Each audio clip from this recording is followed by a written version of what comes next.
सबसे नई नवेली और अजब अलबेली पार्टी की मधुशाला का जो क्रम विगत कई दिनों से चल रहा है, उसके संदर्भ में कुछ तकनीकी बिंदु हम लोग निरंतर उठा रहे हैं। एक तकनीकी प्रश्न उठा था, तो उस पर मैं आपका ध्यान आकृष्ट करना चाहता हूं कि यदि किसी लाइसेंसी ने अपना लाइसेंस सरेंडर कर दिया हो, यानी उसने असमर्थता व्यक्त कर दी हो और अपना फोरफीट कर दिया हो, तो उस संदर्भ में नियम क्या कहता था और किया क्या गया है।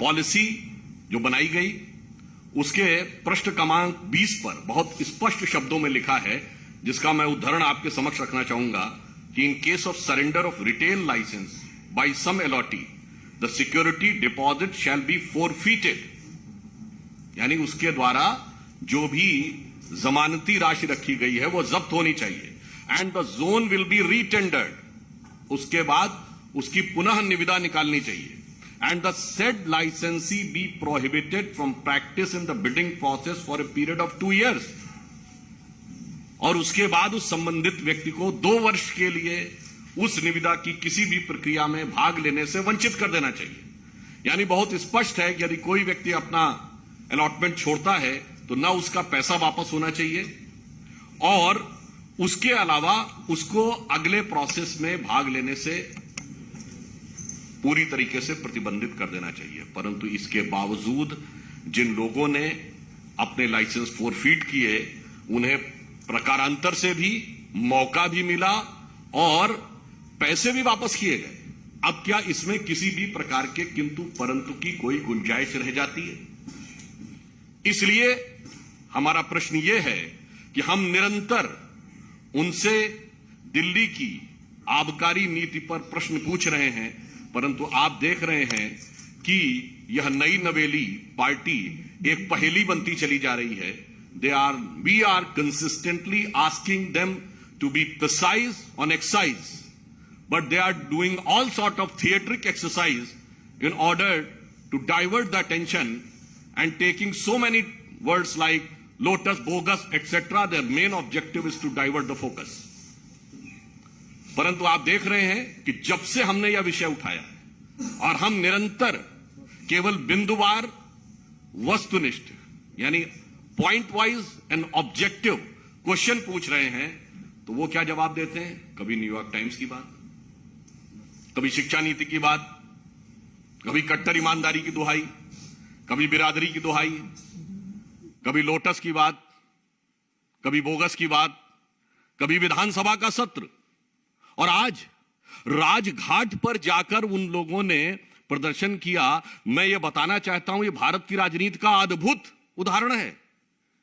राष्ट्रपिता महात्मा गांधी, जो शराब के पूर्णतः विरुद्ध माने जाते हैं, इस देश में ऑफिशियली उनके जन्मदिन ड्राई डे माना जाता है, और शराब में एक पौवे के बदले दूसरा पौवा देने की नीति बनाने वाले लोग जाके राजघाट पे महात्मा गांधी की समाधि पे अपनी सत्यता की दुहाई दे रहे हैं।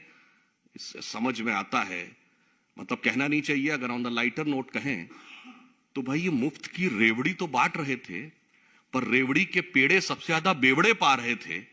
ऐसा उदाहरण जिस पार्टी ने प्रस्तुत किया, वो जाके राजघाट के ऊपर बापू की समाधि पर यह कहे, तो हम उनसे कहना चाहते हैं, मान्यवर सर, आपकी सरकार पर आंच नहीं है, आपकी साख पर आंच है। हम सीधे आबकारी नीति पर सवाल पूछ रहे हैं और आप हर दिन एक नए रूप बदलकर आकर विषय को डाइवर्ट करने की कोशिश कर रहे हैं, परंतु उससे सच छुपने वाला नहीं है, क्योंकि आप सत्य के सबसे बड़े प्रतीक की समाधि पर जाकर सच को ढकने का प्रयास करेंगे तो यह संभव नहीं है। इसीलिए यह पंक्ति कहता हूं जो आज आम आदमी पार्टी के चरित्र पर बिल्कुल उजागर होती है कि इस समय के सबसे अजीम शायर वसीम बरेलवी का है शायद ये, कि सच जरा सा घटे या बढ़े तो सच सच न रहे, सच जरा सा घटे या बढ़े तो सच सच न रहे, मगर झूठ की तो कोई इंतहा नहीं, और लाख चेहरे बदल के आ जाता हूं मैं, मगर ये आईना कमबख्त झूठ बोलता ही नहीं।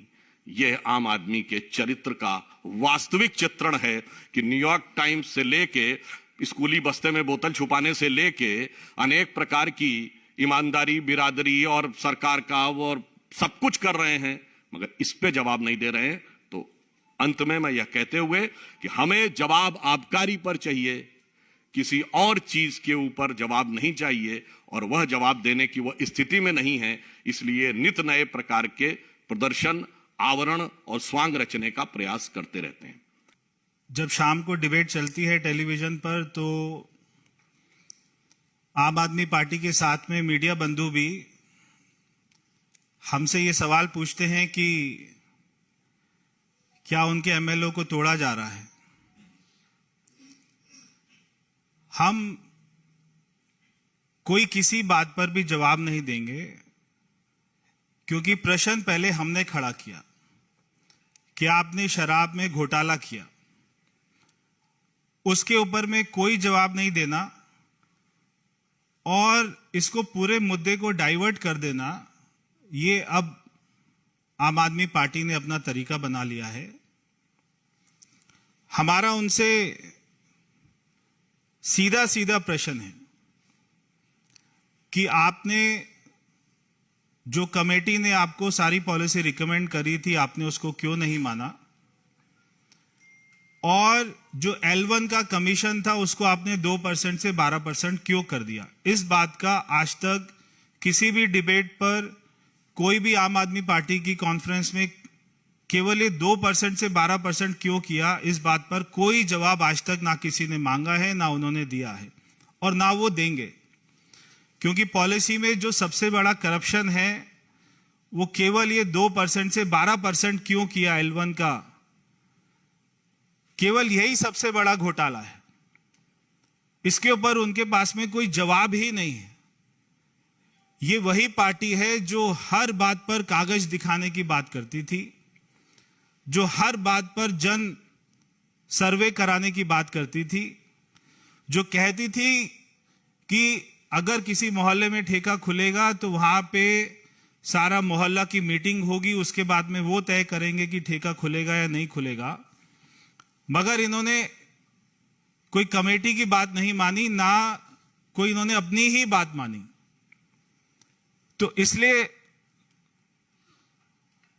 ये आजकल बहुत या तो पिक्चर देख रहे हैं, रातों रात में स्क्रिप्ट बना देते हैं। कोई भी हमारे एमएलए जो है मिल नहीं रहे, उनका नाम भी नहीं बताते, कौन फोन कर रहा है बीजेपी वाला, उसका भी नाम नहीं बता रहे।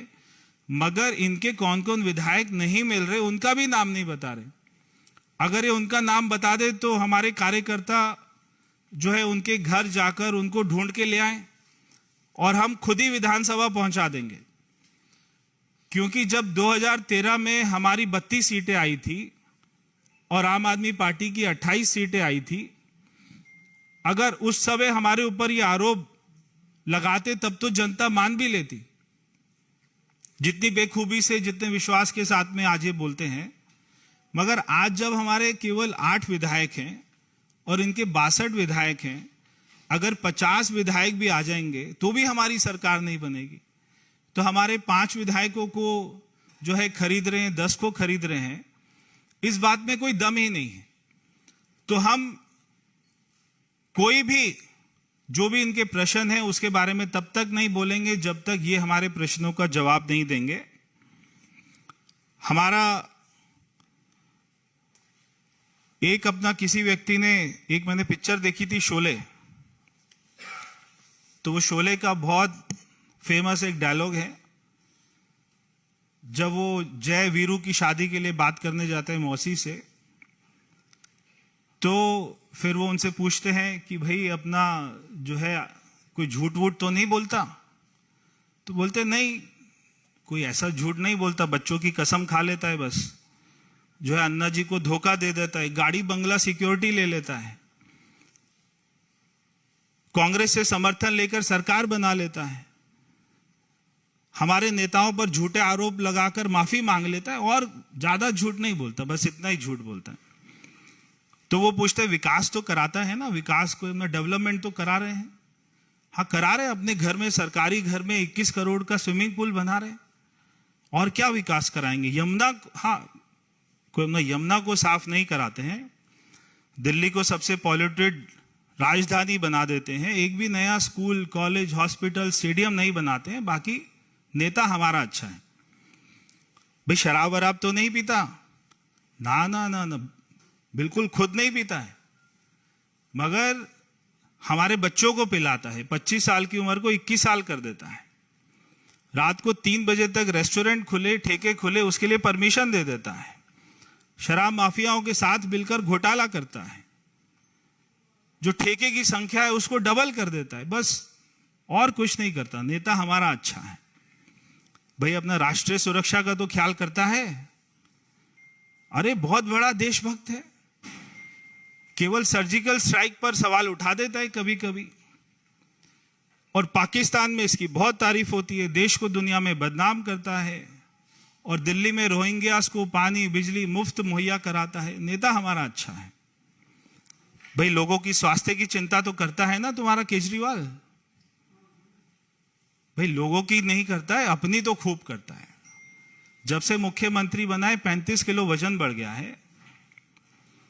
कोई हॉस्पिटल नहीं बनाया, कोविड में एक भी ऑक्सीजन कोई प्लांट नहीं लगाया। दिल्ली में 23,000 लोग जिस महीने मरे थे, उसी महीने में एक्साइज पॉलिसी लेकर आए। सारे मंत्रियों का इलाज अपोलो हॉस्पिटल में कराता है, सरकारी हॉस्पिटल में नहीं भेजता।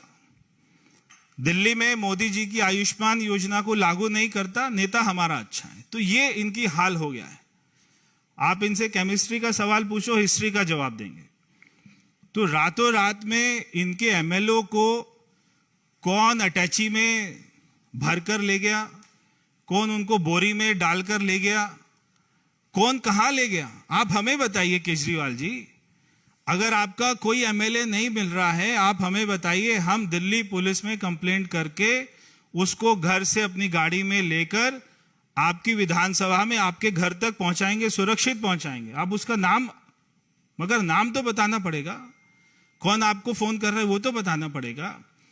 आज इन्होंने राजघाट को, एक अपना राजघाट जैसी पवित्र स्थान को गंदा कर दिया है।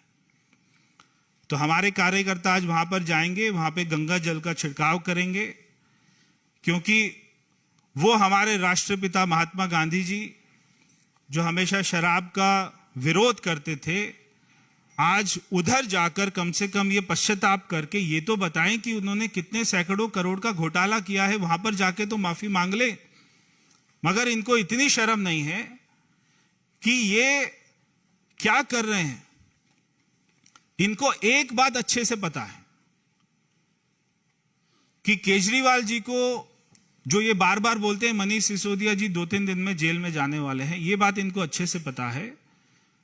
और मनीष सिसोदिया को ये बात अच्छे से पता है कि उसने फाइल पर साइन किए थे।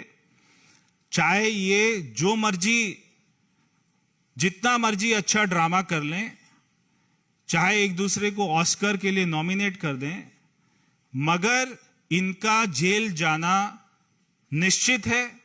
इनको जेल जाने से कोई नहीं बचा पाएगा, क्योंकि जांच एजेंसियों के पास में सारे सबूत हैं, सारे गवाह हैं, सारी डील, सारी ट्रांजैक्शन कहां कहां कैसे कैसे हुई है, उनके पास में सारी रिपोर्ट है। इसलिए इनका बच पाना मुश्किल है। बहुत बहुत धन्यवाद। बिल्कुल, और तो कोई कारण नहीं है, क्योंकि आज उन्होंने जो दिल्ली में शराब माफियाओं के साथ में मिलकर, जब दिल्ली में 23,000 लोग कोविड से मरे, उस महीने में ये एक्साइज पॉलिसी लेके आते हैं, और इनका सांसद राघव चड्ढा ये कहता है कि अगर मार्च में कोविड आ गया तो हमें क्या लेना देना, अगर लोग मर रहे हैं तो हमें क्या लेना देना, हम तो शराब की पॉलिसी लेकर आएंगे। अगर ऐसे लोग हमारे राष्ट्रपिता महात्मा गांधी जी के समाधि पर जाएंगे तो निश्चित ही वो जगह अपवित्र हो गई है। इसलिए हम कार्यकर्ता मिलकर वहां पर जाएंगे, गंगा जल का छिड़काव करेंगे। धन्यवाद जी। नोटिस जारी किया था, थोड़े दिन आप जरा इंतजार कर लीजिए। जब हमने जिसका नाम लिया था उसके ऊपर में जब होगा नोटिस जारी जांच एजेंसी द्वारा, उनको बुलाया जाएगा, तब सारा दूध का दूध और शराब का शराब हो जाएगा। देखिए, अनर्गल आरोप लगाना उनकी नैसर्गिक प्रवृत्ति है। न मेरी बात मानिए न उनकी बात मानिए। यह भारत की राजनीति की एकमात्र अद्भुत पार्टी है जिसने नेताओं पर अनर्गल आरोप लगाए और सर्वोच्च न्यायालय में जाके माफी मांगी। नितिन गडकरी जी के ऊपर, स्वर्गीय अरुण जेटली जी के ऊपर, इवन कांग्रेस के कुछ नेताओं, शायद कपिल सिब्बल जी और मनीष तिवारी जी के ऊपर। भारत के राजनीतिक इतिहास में राजनीतिक आरोप के लिए सर्वोच्च न्यायालय में जाकर क्षमा याचना करने वाली पार्टी के आरोपों को कितनी गंभीरता से लिया जाना चाहिए, मुझे लगता है इसके लिए किसी भी प्रकार के प्रमाण की आवश्यकता नहीं है, because it is duly certified in the supreme court of India. कि आप अरविंद केजरीवाल का साथ छोड़ दीजिए, आप हमारे साथ आ जाइए, सरकार बना लीजिए, आपको मुख्यमंत्री बना लीजिए। जो संदेश उन्होंने अपने दारू के ठेकेदारों को दिया था, जो लिखित में रिफ्लेक्ट हो रहा है, उस संदेश का तो जवाब नहीं दे रहे हैं और अपने अद्भुत अपरिमित अंतर्ज्ञान से पता नहीं कहां से उनको यह इल्हाम हो जाता है कि वो ये बताना शुरू कर देते हैं। और जैसा कि अभी प्रवेश जी ने कहा, जब जवाब पूछा जाता है तो कुछ और बोलने लगते हैं। इसीलिए उनकी प्रामाणिकता, एक जैसे मैं कहता हूं, एक शासकीय शब्दावली में एक शब्द होता है ना, यदि किसी व्यक्ति की पूरी एक्ट ऐसा हो कि इंटेग्रिटी डाउटफुल हो जाए, तो उसमें यह कहा जाता है कि इनकी सत्यनिष्ठा और प्रामाणिकता पूर्णतः संदिग्ध हो गई है। तो exactly their integrity is totally under suspicion. वो कह रहे हैं, आम आदमी पार्टी के स्वयं विधायक, बादलपुर से विधायक एनडी शर्मा ने 2020 में खुद ये बोला था कि 20-20, 25-25 करोड़ रुपए लेके केजरीवाल जी टिकट बांट रहे हैं। हमारा आरोप नहीं है, उनके एमएलए का आरोप है। भाई, अपनी पार्टी का तो जवाब दे दीजिए। मगर वो जवाब क्या देंगे? एमएलए ही नहीं, उनके तो संस्थापक सदस्यों का विश्वास भी अब उनके साथ नहीं है। बहुत बहुत धन्यवाद।